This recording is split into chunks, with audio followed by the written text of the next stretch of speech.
Why, hello there! Today I want to talk about three of my favourite things about teaching English in Japan, and I suspect these probably apply to teaching English abroad in other places as well. And I'm doing this because, well, it's always nice to spread some positivity, and I'm hoping that if you're looking into teaching English abroad, this might help you decide if it's right for you. So, let's get started. The first one is pretty obvious, and that is cultural experience. The cultural experience, I think, is the reason that most people choose to study or work abroad, and it's just incomparable to anything else. Of course, you can come on holidays to other countries and experience other cultures like that, but there's something completely different about living and working or studying every day of your life in a new culture. On top of that, you can also learn a new language if you're looking to do that, because it's that full immersion experience. It's just worlds apart from visiting a place on holiday. I think if you're looking for a change, moving to a new country with a culture that's different from your own is an amazing way to do that. And I think it also helps you to understand other cultures better, not just the culture that you move to, but also potential differences in cultures outside of your own and the country that you're in, because you just get a better understanding of how different daily life can be for different people in different countries. I think, yeah, there's nothing that I could possibly compare the experience of living in a new culture to. It's really amazing and really eye-opening, and there's nothing else that can give you that experience other than living your daily life in a new culture. So, yeah, I think the main reason that everyone chooses to study or work abroad is to have a cultural experience, and you will definitely have that.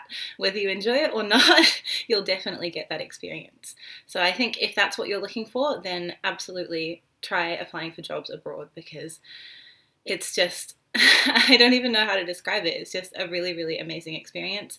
And if you're someone who enjoys a bit of adventure and a little bit of a mix up in your life, and you're open-minded and ready to learn new things and take on new things, then absolutely this is the right thing for you to do. So yeah, cultural experience. Can't really go past it for number one. This next one might sound like a negative, but I definitely view it as a positive, and that is that it's a challenge.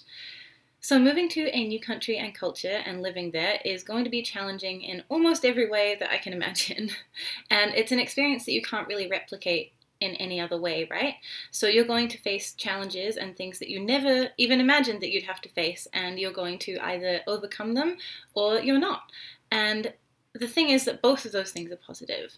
So if you don't overcome a challenge, at least you know that you tried your best, and you've also learned something that is maybe a weakness of yours that you can either avoid in the future or that you can work on strengthening. So even that is a valuable experience. Even if you fail, it's important to remember, like, you can be proud of yourself for trying your best, and you can also remember that experience in the future and remember that you're maybe not super good at that one thing.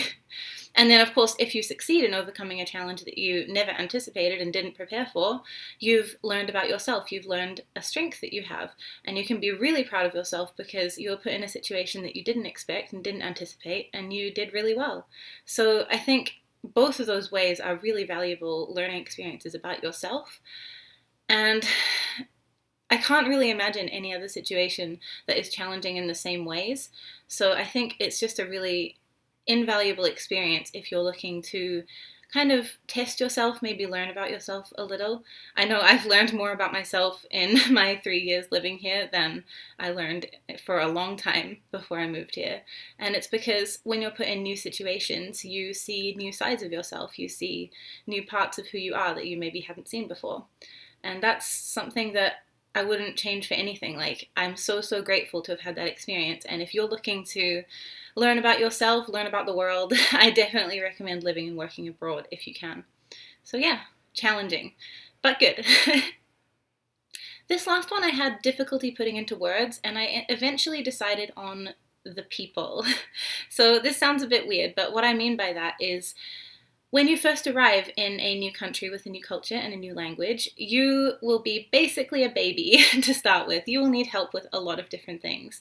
So you're going from being this completely independent person who could deal with their own life and make their own decisions to needing a lot of help with things. And that can be a really humbling experience. But the most important part of that for me has been learning that people are really good. Like, this sounds so naive and, I don't know, corny, but people, a lot of people are genuinely good, and there are so many people who will be willing to help you even when you have really nothing to offer them right then in return, because you're just this helpless little English speaking baby who needs help doing even the most simple of things. But there are so many people who will be kind to you and who will help you, and I hadn't experienced that in my home country for a long time because I was a capable, independent person and I didn't need to rely on other people. So it was really eye-opening and just really nice to remember that people are so kind when you need them to be. And that was, I think that's possibly the best thing I've got out of this experience, is remembering the kindness in people and learning to repay that as well, because I've been helped by so many people, from my coworkers to my friends here to complete strangers in train stations who've seen me looking lost. And now that I don't need that help anymore, I like to try and help other people, and I hope that for the rest of my life I'll remember how I needed the kindness of other people in this time, and I hope that I'll be able to pass that on for the rest of my life, because people are good. Like, a lot of people are good, and sometimes it's easy to forget that because we see so many bad people in the news, and we tend to remember the bad people in our lives more than the good. But there are so many good people, and you will come across so many of them when you need help, when you can't do things by yourself. It's just, it's really, I guess, yeah, humbling is the right word, because I was dependent on people when I first arrived here. I couldn't have opened a bank account or done all these things because it was just all so new to me, and I needed help, and I got that help. And the fact that people wanted to do that for me, even though they didn't know me, was so amazing, and I'll never ever forget it. And I think if you feel maybe a bit jaded or cynical about the world, I definitely did before I arrived, I hope that if you do live and work abroad, you will have a similar experience to me, where you just remember that sometimes people can be really amazing. So yeah, as corny and cheesy as that sounds, that's my number 3, is the people. Okay, corniness end. Okay, so those are 3 of my favorite things about living and working in Japan. Of course, there are about a billion other things that I love about living and working here, but I didn't want to make this video 10 hours long. I hope that if you're looking to live and work abroad, that this video was helpful to you. And of course, if you have any more specific questions, please comment down below and I'll do my best to answer them. Apart from that, have a great day, and I will talk to you later. Bye!